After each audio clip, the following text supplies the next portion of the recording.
Bonjour à tous, on se retrouve aujourd'hui pour le débrief de Ronflon, quatrième épisode après le Grand Prix de Miami qui intervient après une pause de plus de 4 semaines qui a permis beaucoup de changements durant cette période, autant sur les monoplaces que dans le règlement. Mais on va attaquer directement par les différents résultats de ce Grand Prix et ce qu'on peut en tirer. Allez, à tout de suite. Du coup, qui dit Grand Prix de reprise dit beaucoup de choses dont on doit parler. On va commencer par parler des différents changements qui sont intervenus pendant la trêve, après dialogue entre les écuries et la FIA, qui a permis enfin, ce qui a pour but de permettre de régler pas mal des soucis qu'on a vus, dont le gros souci de différentiel de vitesse qui a causé l'accident au dernier Grand Prix. Les changements sont nombreux. On a mis au point, enfin on a mis au point, la FIA et les écuries se sont accordés sur une limitation de la récupération d'énergie en bout de ligne droite, une procédure de départ, enfin plein de nouvelles choses comme vous avez pu certainement de votre côté. Et du coup, on attaque un Grand Prix avec un sprint, sans trop de séances d'essai et beaucoup de changements. Donc on ne savait pas trop à quoi s'attendre. Et de plus, la majorité des écuries, 9 sur 11 je crois, ont ramené des grosses améliorations. Les seuls qui n'ont pas fait ça, c'est Mercedes et Aston Martin. Du coup, est-ce que Mercedes va rester devant malgré, enfin, ils avaient un énorme avantage, mais est-ce qu'ils vont rester devant avec toutes ces améliorations? Quelque chose dont on va pouvoir parler directement en commençant par le sprint. Du coup, les qualifs sprint qui donnent une McLaren en pole position, Norris qui prend la pole, suivi par Antonelli, Piastri, Leclerc et Verstappen pour le top 5, donc top 5, 4 écuries, dont les deux McLaren. Russell est un peu plus loin, il est sixième, il a dit qu'il aimait pas trop ce Grand Prix, et du coup, il attribue ça, enfin ses difficultés à ça, je suppose. On retrouve derrière Russell Hamilton, donc deuxième Ferrari, puis Colapinto, Hadjar et Gasly. Donc a priori, dans le top 10, on a maintenant 5 écuries bien marquées. C'est McLaren, Mercedes, Ferrari, Red Bull, puis Alpine, qui serait devant toutes les autres. On va voir ce que ça a donné du coup sur le sprint, mais sur le sprint, ça a été plutôt pas trop remuant, hein. Piastri et Leclerc qui ont dépassé Antonelli, qui a fait un mauvais départ et qui s'est pris une pénalité en plus, ou qui a perdu des places. Et hormis ça, pas de grand bouleversement dans le classement. Gasly qui est remonté, qui a dépassé Hadjar et Colapinto, mais pas de grands changements, pas grand chose à tirer de ce sprint. Les McLaren ont l'air d'avoir un très bon rythme, ce qu'elles ont prouvé lors des qualifs sprint aussi. Et les Ferrari ont l'air dans le coup. Red Bull est moins perdu, du coup, ouais, ils se désignent comme quatrième, enfin, ils se désignent. On les voit comme quatrième force du plateau, mais beaucoup plus proche que sur les derniers Grands Prix où ils étaient largués. Là, il y a moyen de faire quelque chose, surtout avec un pilote comme Verstappen. Et du coup, un sprint qui montre certaines choses, mais qui ne dit pas tout de ce qui va se passer. Et pour ça, on va avoir besoin des résultats de qualif et des résultats de la course. Et la qualif, c'est Antonelli qui fait sa troisième pole consécutive, où Mercedes est toujours dans le coup. On les sentait un peu en retrait, mais Antonelli est là, Mercedes est là. Et c'est Verstappen qui se met en première ligne à côté, donc comme quoi Red Bull est pas si loin que ça, et que Verstappen, dès qu'il est un peu plus en confiance, il est capable de tirer de super résultats de sa voiture. Leclerc prend la troisième place, devant Norris, Russell, Hamilton, Piastri. Et on retrouve aux trois dernières places du top 10, on avait Colapinto, Hadjar et Gasly. Hadjar a été disqualifié, du coup Gasly gagne une place, Hülkenberg aussi. Et Hadjar partira dernier, mais on a le même top 10. Les positions ont changé, mais les mêmes pilotes dans le top 10, a priori, à moins de grands bouleversements par les autres écuries, ça risque de rester comme ça quelques grands prix, puisque tout le monde ne peut pas amener un gros pack de développement à tous les grands prix. Et le moins que l'on puisse dire, c'est que le retour de Red Bull et de Verstappen, du coup, est assez énorme, puisque en plus, Hadjar qui arrivait à lutter contre Verstappen sur les premiers grands prix s'est fait un peu larguer. 8 dixièmes, je crois, d'écart entre les deux en qualif. Et faut voir ce que ça va donner sur la course. Et sur la course, ça a été une course très très remuante, je dirais, et plutôt intéressante avec pas mal de passes d'armes qui sont moins, on sent moins dû au régime moteur, mais plus à la volonté des pilotes. Et ça a été un Grand Prix plutôt intéressant, je trouve, avec des duels entre, enfin des duels, des batailles entre les quatre grosses écuries. Les perdants de ces batailles, c'est Ferrari, encore une fois, hein. On fera le point sur Ferrari. Antonelli qui gagne son troisième Grand Prix consécutif, en partant de la pole en plus. C'est la première fois qu'un pilote qui part de la pole de ce Grand Prix le remporte. Donc Antonelli qui fait le taf. Norris et Piastri qui prennent le podium. Piastri au dernier tour à Leclerc qui a eu du coup des gros soucis sur la toute fin du Grand Prix et qui a perdu 3 positions en un tour. Et du coup, Russell qui sauve un peu la mise en finissant quatrième. Verstappen cinquième, belle remontée, sachant qu'il a fait un tête à queue et qu'il a dû s'arrêter tôt. Ça a été un Grand Prix compliqué, mais il s'en tire pas si mal que ça. Hamilton qui a été transparent tout le week-end. C'est inexplicable. Colapinto qui a fait un très bon week-end puisqu'il marque des points en course. Il s'est qualifié huitième 2 fois et il a fini 10e au sprint, 9e. Donc plutôt une bonne performance du pilote argentin. Et les deux Williams qui marquent des points, qui profitent des abandons d'Adjar et Gasly. Et qui semblent du coup avoir pris un peu d'avance sur d'autres écuries, en l'occurrence As qui a l'air d'avoir reculé au classement. Ils ont ils ont amené quelques améliorations, mais ça n'a pas suffi à faire grand-chose. Donc voilà, beau Grand Prix de Antonelli, Mercedes moins dominateur forcément, mais et McLaren qui a l'air beaucoup plus au taquet. Et à voir ce que ça va donner sur les prochains Grands Prix, sachant que on parle pour Mercedes d'un pack d'amélioration pour le Canada. Donc pour le moment, ils arrivent encore à gagner les Grands Prix. Ils risquent de reprendre une belle marge d'avance à ce moment-là, mais on verra ça quand on y sera. Où on va pouvoir passer au point par écurie. Et une fois n'est pas coutume, on va commencer par McLaren. McLaren qui est l'écurie qui a marqué le plus de points sur ce Grand Prix, avec le doublé en sprint plus un double podium durant la course. Ils auront fait une grosse partie de leur retard sur Ferrari. Bon, ils rattraperont pas Mercedes tout de suite, ils ont quasiment la moitié des points, mais très bon Grand Prix pour les écuries Papaye, avec bah, du coup une victoire en sprint, un double podium, des qualifs plutôt bonnes. On voit qu'ils commencent à comprendre le moteur Mercedes et que leurs améliorations portent leurs fruits. On savait qu'ils étaient largués au début, mais que ça ne durerait pas parce qu'ils ont une bonne capacité de développement et ils le prouvent. Et ils remontent bien au classement. Norris d'ailleurs qui fait la bonne opération puisque marque 26 points, quasiment autant que Antonelli.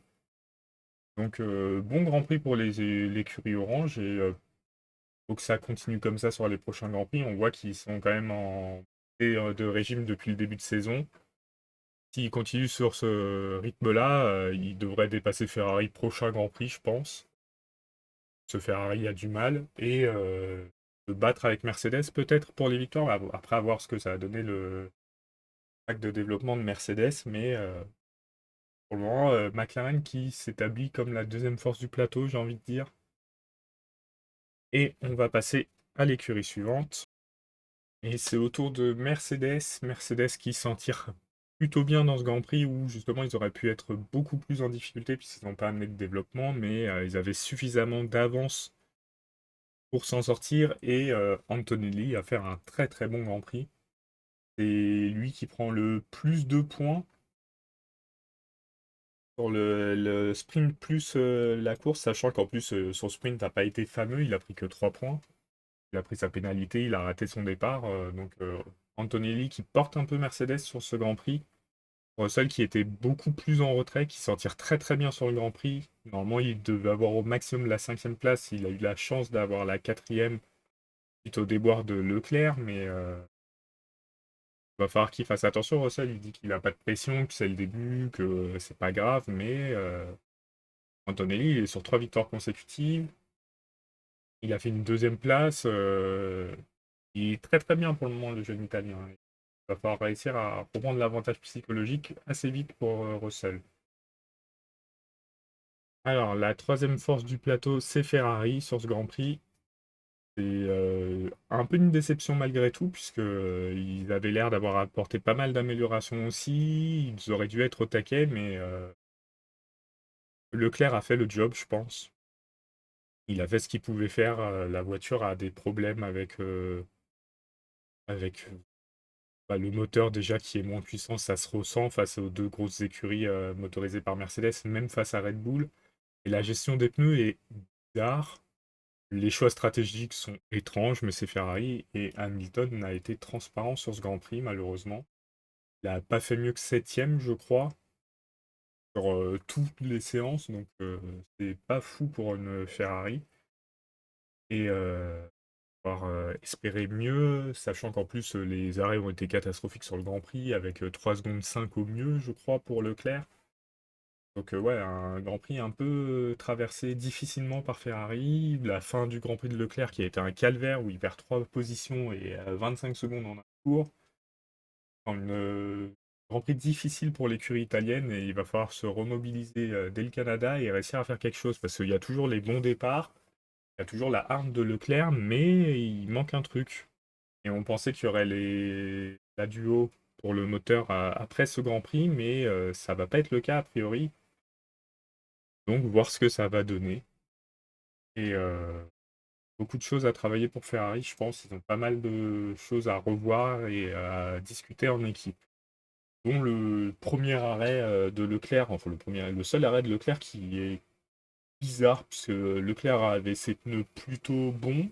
Il était en train d'améliorer ses temps en tour, on a arrêté l'arrêt, il est sorti tellement tard alors qu'il était en duel avec Norris et, euh, et Antonelli. Donc il aurait peut-être fini troisième s'il était resté avec eux, mais il aurait fini troisième, loin devant les autres, et il n'aurait pas été en danger, je pense. Donc c'était une erreur de la part une erreur de stratégie de la part de Ferrari de l'arrêter aussitôt. Mais bon, c'est comme ça. On va passer à l'écurie suivante. Et l'écurie suivante, c'est Red Bull. Red Bull qui a beaucoup progressé en un mois. Ça se voit pas tant que ça au niveau des points, parce que d'ailleurs, mauvaise configuration, je dirais, mauvaise pas de chance, des problèmes divers et variés. Hadjar qui se fait disqualifier de la qualif, c'est un coup dur pour lui, du coup il pousse un peu trop pendant le Grand Prix, il se crache. Le Verstappen qui aime trop se battre et qui du coup se sort tout seul pour lutter face à Leclerc pour la première place, alors qu'il aurait pu rester deuxième un peu, il aurait probablement dépassé Leclerc plus tard. Il a voulu forcer un peu et ça s'est vu aussi au sprint où il a forcé contre Hamilton et il a dû rendre les positions. Donc Verstappen, grand lutteur, mais toujours ses difficultés à rester dans le cadre, je dirais, et à pas sortir. Mais il apporte tous les points de l'écurie ce week-end et c'est quasiment le même nombre de points qu'ils ont marqué sur les 3 premiers Grands Prix. Heureusement qu'il est là. Et il va falloir qu'Adjar, lui, par contre, fasse mieux sur les prochains Grands Prix. Là, c'est un Grand Prix, la qualif sprint. Il est qualifié 9e, il finit 9e, c'est pas catastrophique. Et la qualif, il se qualifie 9e aussi, c'est pas ouf. Mais c'est ce qu'on attend au moins du deuxième pilote Red Bull. Les années précédentes, c'était pas forcément le cas, là, Q3. Et là, en plus, il se fait disqualifier sur une raison technique, il peut rien, il essaie de forcer pour remonter et du coup, il rate. Il y a des choses à travailler chez Red Bull, mais ils vont dans la bonne direction, ils se sont beaucoup rapprochés du top 3 et effectivement, quand on voit ce Grand Prix, on se dit que leur moteur est vraiment bon et qu'il doit être équivalent à Mercedes ou peut-être un peu au-dessus, un peu en dessous. C'est plutôt cool pour eux, ça c'est bon signe. Donc ça devrait remonter très vite les résultats de Red Bull, je pense. On va pouvoir passer à l'écurie suivante. Et la cinquième force du plateau, Alpine, qui marque 5 points sur ce Grand Prix, c'est pas énorme. Et c'est pas un manque de chance, puisque Lawson a complètement détruit la course de Gasly en lui faisant faire un tonneau. En sprint, ils ont marqué les points. Colapinto a marqué des points en course, donc je pense que Gasly aurait pu en marquer aussi. Donc ils auraient pu marquer plus de points. Malheureusement, il s'est fait harponner et il peut pas grand-chose, Gasly. Mais il va bien. Alpine a bien progressé. Ils ont réussi à prendre de l'avance sur tout le mid grille. Et ça s'est bien passé pour eux. Donc pourvu que ça continue sur les prochains Grands Prix et qu'on arrive à les voir régulièrement entre la 8e et la 10e place, voire un peu plus si l'opportunité se présente. Pas grand-chose de plus à dire, hein. Ils ont fait leur job, ils ont été qualifiés en Q3 sur les deux qualifs. Ils ont fini dans les points dès qu'ils le pouvaient. Donc bon Grand Prix de l'écurie française et il faut voir la suite. On passe ensuite à Williams et c'était pas prévu de les voir dans ce classement des écuries qui ont marqué des points. Donc apparemment les améliorations ont porté leurs fruits puisque ça leur a permis de rattraper le groupe As Racing Bulls et Audi. Et du coup ils ont marqué double point avec leurs deux pilotes, puisqu'une 9e et une 10e place en course. Ça fait 3 points, ils en avaient 2, donc ils ont augmenté de beaucoup leur capital. Faut voir sur les prochains Grands Prix si c'est toujours le cas. Mais pour le moment, Williams a l'air d'avoir bien progressé aussi sur ce Grand Prix et à proposer des choses intéressantes en course. Oui, franchement, finir 9 et 10 avec la voiture, sachant où ils en étaient le dernier Grand Prix, c'est une très très belle performance. On va passer à l'écurie suivante. L'écurie suivante, c'est As. As m'a déçu sur ce Grand Prix. C'était bien, il marquait des points à tous les Grands Prix, il montrait des belles performances. Et là, sur ce Grand Prix, bah, pas grand-chose. Grand Prix aux États-Unis, malgré tout, c'est un Grand Prix un peu à domicile pour eux. Et franchement, ils n'ont pas montré grand-chose. Ils ont fait quelques erreurs, c'est vrai. Ça complique un peu les choses, mais c'est pas une raison. Je vois que Ocon, il se qualifie 15e, même s'il a touché et que c'est certainement pour ça. Il a dit qu'il était satisfait de sa voiture. Vu le début de saison de Haas, moi je suis pas très satisfait. Je trouve ça décevant de leur part. À voir si c'est juste un manque de bol et que ça va remonter au Canada, mais c'est pas un très bon Grand Prix. Ils semblent avoir chuté. Ils étaient en lutte pour moi avec Alpine et là ils ont l'air d'avoir chuté derrière Alpine et derrière Williams. À voir les résultats de Williams sur les prochains Grands Prix, mais c'est un peu inquiétant, je trouve. On passe à Racing Bulls avec sa voiture avec une livrée jaune. Et une livrée jaune qui n'a pas fait grand effet, hein, parce que pas de points aussi pour cette écurie qui en avait marqué sur tous les Grands Prix jusque-là.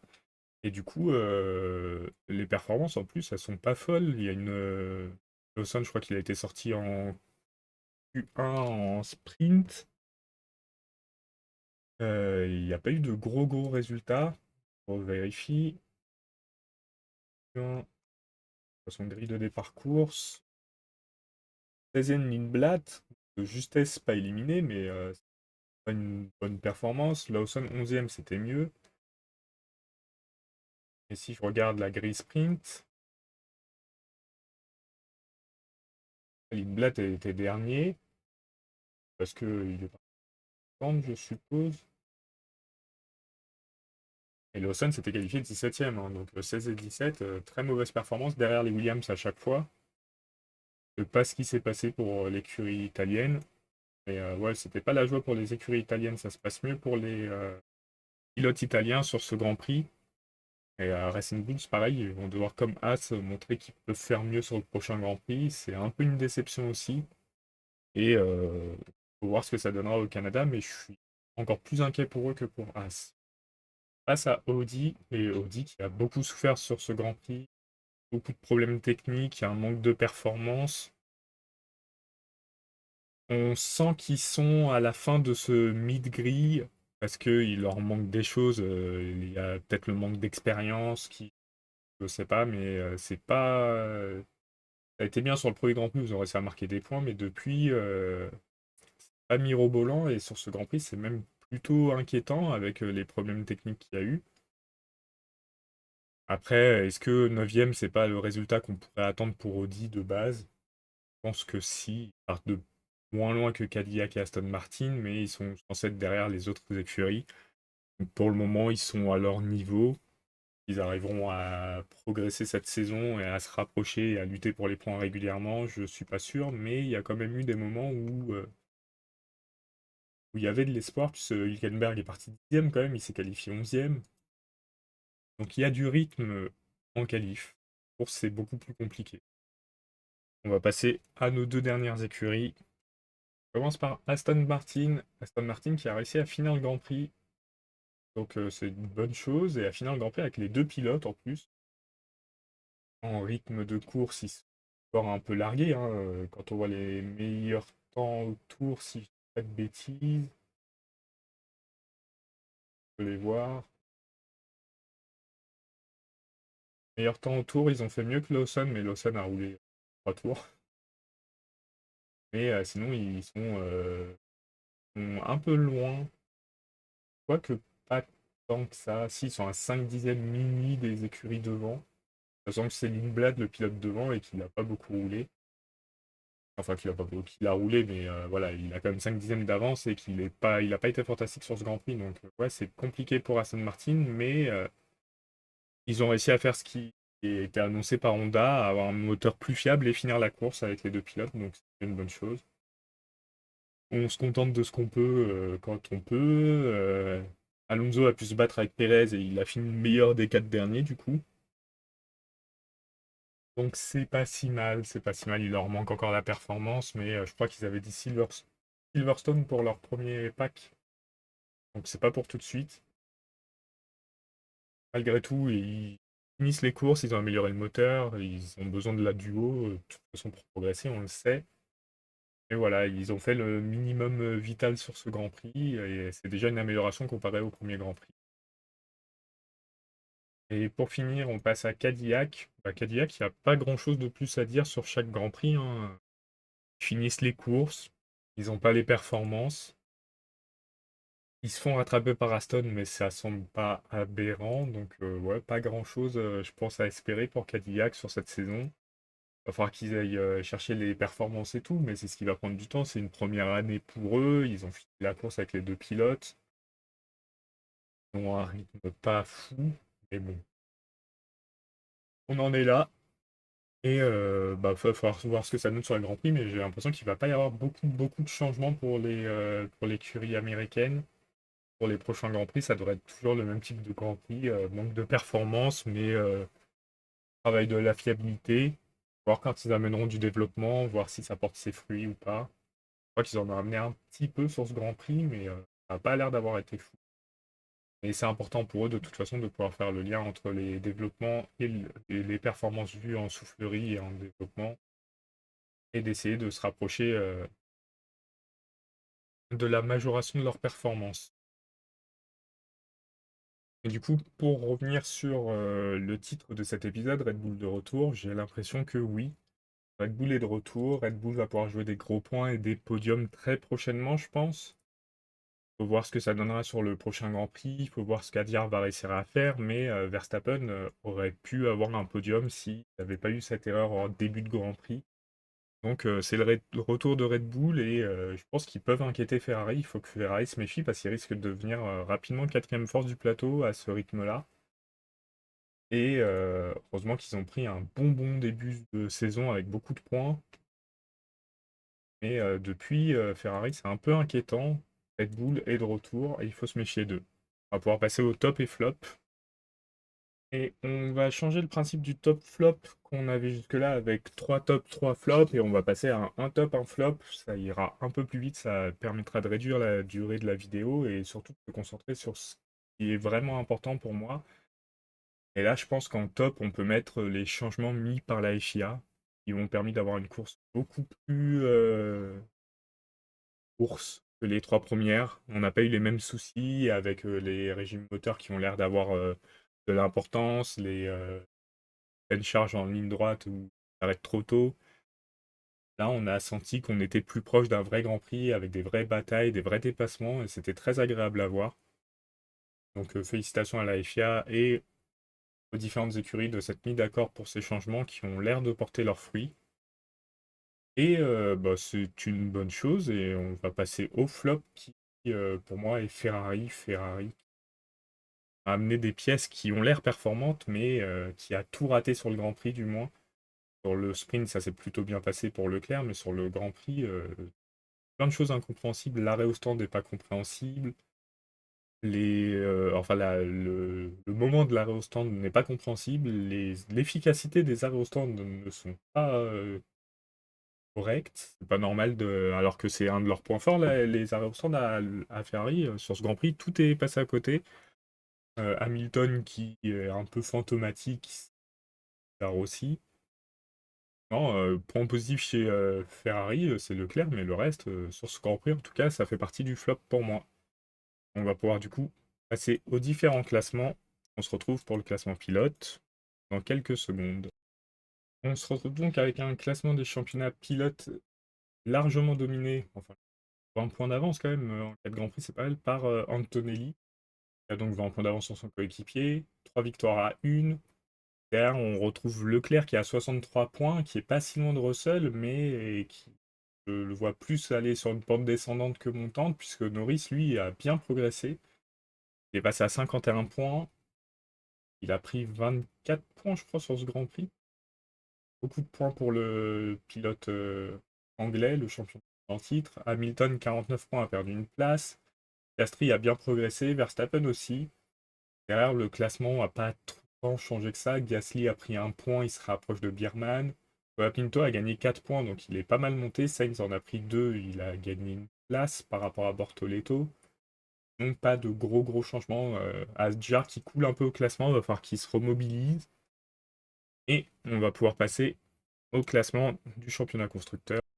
Et au championnat constructeur, Mercedes est loin devant tout le monde, 180 points, devant Ferrari 112, McLaren qui a rattrapé une grosse partie de son retard sur Ferrari, qui a 94 points, Red Bull qui revient dans le top 4 définitivement, je pense, 30 points, Alpine 21 qui aurait pu marquer plus de points si Gasly avait pu faire le Grand Prix, mais bon. As qui n'a pas marqué de points, Racing Bulls non plus, Williams qui dépasse Audi à faveur des 3 points qu'ils ont pris sur ce Grand Prix. Et Cadillac Aston Martin qui ferme la marche. Pour le moment, que des victoires Mercedes.